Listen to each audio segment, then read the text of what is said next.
So like, I went to go plug my earphones in, but I forgot like I got an iPhone and like these don't work for computers no more. So shit.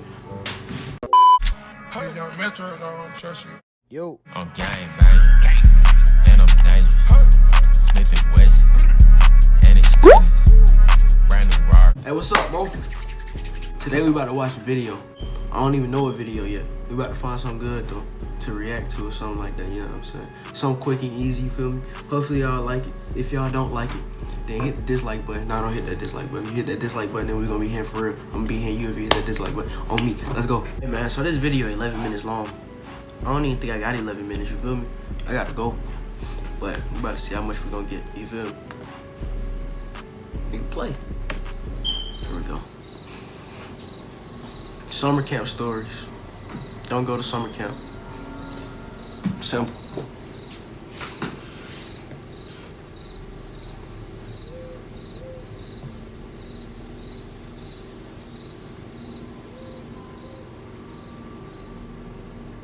In 2010, I went to a summer camp called Camp Ernst that my parents signed me up for. Thankfully, it was with my best friend Keith, so I wouldn't be going there not knowing anyone.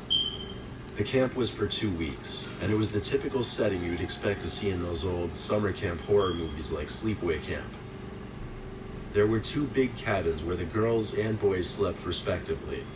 There was also a big lodge-type building with an activity center, dining hall, and other amenities, and then various other smaller buildings scattered throughout the camp. Keith and I stayed up later than all the other kids because we wanted to play on our Nintendo DS's together. Remember them days, bro. It was reaching the deep hours of the night, past 2 a.m. We were still playing DS together. That's when the door to the cabin opens. Them niggas up at 2? I don't even stay up at 2 Panicking, now. we both threw our God DS's under the pillows and pretended to be asleep. Footsteps moved around the room, from Keith's bed over to my bed. Then the footsteps stopped at my bed, and for a short moment, I felt the ever so soft feeling of someone breathing down my neck. Then the footsteps moved away from my bed and back to the door, before the door shut. I looked over to Keith and said, "That was scary. Especially since whoever that was breathing down my neck." Got niggas breathing down y'all neck. We went back to playing on our DS's. That's when I got a text message on my phone, which read, "Why are you two still up?" Those of us who had cell phones were given a list of phone numbers of the camp counselors who we should call if something were to happen. But that number didn't belong to any of the counselors. Not that I knew of, at least. I texted back saying, "Who is this?" They never responded, though. I told Keith, who didn't have a cell phone, and he was just as freaked out as I was. Obviously, it had to be a counselor, or so we thought. I was So we straight went hit back my to mama playing on our up. Like, DS's hey with dog, the you gotta screen come and brightness get me. all the way down. These niggas in here tripping. You feel me? We both heard the back door to the cabin open. We looked at each other and once again threw our DS's under the pillows. There were no more footsteps, though. Suddenly, my phone vibrated. It was another text message from the same number. It said, "It's Counselor Tony. Come outside to the back of the cabin. I have something to say to you." No, bro. I told Keith, and he said it sounded way too suspicious. Then we both wondered if whoever this Tony person was the one who just opened the back door. I got off the bed and took a few steps to the center of the room, where I could get a view down the hall to the back door. There was no one in sight, so I walked down the hall a little bit. Keith didn't approve. When I got closer to the back screen door of the cabin, I realized there was a little section of wall that caved in, and in that little opening, there was someone hiding. I got a little closer and realized it was not a camp counselor, but some really old, creepy-looking man Why do we got who y'all was about number? the same height as me. I ran back to my bed screaming help, waking everybody up. It was at that moment that I heard the back door slam shut. A camp counselor came rushing inside through the front door, and I told everybody what just happened. The counselors went around the whole campsite, searching the perimeter for anyone matching the description I gave. It was a big place surrounded by forest, though. It would be impossible to find someone. What still doesn't make sense to me is how that man got my phone number. Exactly, bro. My best guess would be he somehow found a list of phone numbers that the counselors had made. But how did he know who I was? I still dream about that experience every now and then. Niggas got y'all numbers and shit. Dead. I was just 13. It was my first and last year at a teenager summer camp, which was basically a traditional summer camp for teens aged 13 to 16. Nigga, what? That ain't no Place had summer some camp. history, though. An old woman who worked on the grounds died from reasons not disclosed to the public. Summer camp for 13, The old 16 year woman olds. was one of the former cafeteria workers, Miss Graham. Well, I'll keep this short. It was one of those nights that my brain just hated me and was basically telling me, you're not getting any sleep tonight. I was rolling from side to side in an uncomfortable cot as everyone else was fast asleep. The full moon made for a bright night. Beams of light literally poured into the room from every window.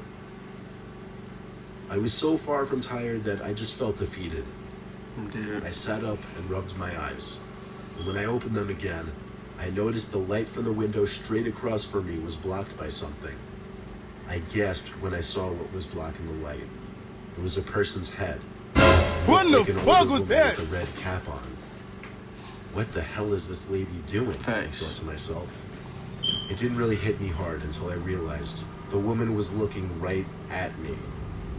Like her eyes were locked onto mine. When I saw this, I flipped on my side and pretended to be asleep. Or maybe I just wanted to hide under the covers. She like a see you baby. now, nigga? I gave it a minute before I dared look back at the window. She was gone. I breathed a sigh of relief. The room seemed darker now, though. Something wasn't right. I looked up to the window right above my cot, and 3 feet away from me, at most, there was the same older woman in a red cap, looking straight down at me. Once again, I covered myself with the blankets and cowered in fear. Mama, I don't know how long I stayed like that before I actually fell asleep. come get me. Because the next I'm thing not I with this- remember I'm not was with this going to stupid one of shit, the bro. Can you adults just running come the get camp me? and telling them Like- about the woman with the red cap. Nigga, what? He Speed looked down. at the 2 like, women who for were real. also in his office, and they looked back at him with disturbed faces. One of the women said, "That's so creepy. That sounds exactly like Miss Graham." As she said that, my heart skipped a beat. To this day, I don't know if what I saw at that window was a real person. The lady that was in my died. head, or if by some off chance, maybe it was Miss Graham out there. Oh, it's over with. She hunting y'all niggas for real. R.I.P. Miss Girl. Shit. I'll never forget the time I went to a sleepaway camp in Pennsylvania. I was a little kid at the time, and I was very shy. Meeting all the other kids at the orientation on the first day was a scary experience for me. I'd rather be home playing Super Nintendo or something. Facts, me too. Some of the other kids made friends pretty quickly. I thought I wasn't going to make any friends, but luckily some really outgoing kids started talking to me early on. I can't for the life of me remember his name though, so I'll call him Mike. Mike was a short blonde kid who always wore a Yankees hat. I thought he was the coolest kid at the time, but looking back now, I realize he's probably one of those kids who turned into a punk troublemaker in high school. During the tour of the campgrounds the first day, Mike and I picked up on a lone bunk building that looked like it had been abandoned and unused for years. We asked one of the counselors what happened. He said he had no idea. It was his first week working there.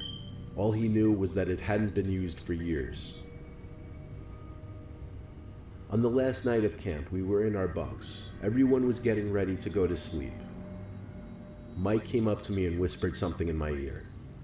He wanted to sneak over to that abandoned bunk just for the fun of it and see what's inside. What's wrong with y'all? I wanted to seem cool to Mike since I, for whatever reason, looked up to him, so I agreed. When everyone was asleep, we went outside and kept close to the bunk. We waited until the lights in the counselors' bunks were out, which wasn't long since it was already late. Then we ran down the pavement leading through the counselors' bunks towards the abandoned bunk building. My heart was racing the whole time. I wasn't built to be doing mischievous things like this, not at that age at least. Mike led the way until we were by the door of the abandoned bunk. The front door was boarded up, which is one of the reasons why it caught our attention initially anyway. So we had to go through one of the windows, which, wouldn't you know it, There was one that was completely busted open already. We climbed into the abandoned bunk. Now these buildings were pretty big. They weren't little shacks like you might be picturing. Each bunk had room for at least 10 campers. This one was no exception. Mike and I stood in the dark bunk. It was kind of cold in there. We had our arms out in front of us to make sure we didn't walk into anything. I walked into a bunk bed numerous times, and I heard Mike doing the same. I stopped to listen to what Mike was doing, and I heard bouncing on one of the beds. What the hell are they doing on the bed? Stop messing around, I told him. I assumed he was hopping up and down on one of the old bunk beds, but Mike's voice came from the complete opposite side of the room, as I remember he said, "That's not me, I thought that was you." We had nothing to use as a light source, so we were in a pitch black room in a building that hadn't been used for years, and all we heard was the sound of someone bouncing up and down on a squeaky mattress. Needless to say, we freaked out and ran for the window we entered from. It was tiny though, so it took a while to get out. While I was waiting for Mike to get out, the bouncing sound stopped, and there was a loud thump sound. Whoever was bouncing on that bed must have jumped off. I jumped up to the window, and as I crawled through, I felt two hands grab onto my foot and try to pull me back in, but I was already out the window. We ran back to our bunk and locked the door. We contemplated running to the head counselor's bunk to tell them, but we figured we didn't want to get in trouble. Yes, looking back, that was a stupid decision, but we got through the night okay and went home the next day, living to tell the story another day. So that ain't sound suspicious to y'all though? Jumping on the bed, my nigga bouncing on the bed. You know what them ghosts was doing, my nigga, facts. She's so dead, my nigga. Like, all the kids in this story really stupid. And to the parents of these kids, y'all don't love y'all kids sending them to summer camps and shit. Like, that shit not fun, my nigga. Let me stay home and play 2K, you feel me? That's fun. All summer long. Facts. All that. Yeah. Hey, young Metro, don't trust you. I'm gonna shoot you. I'm gang banging, and I'm dangerous. Smith and Wesson, and it's stainless. Brand new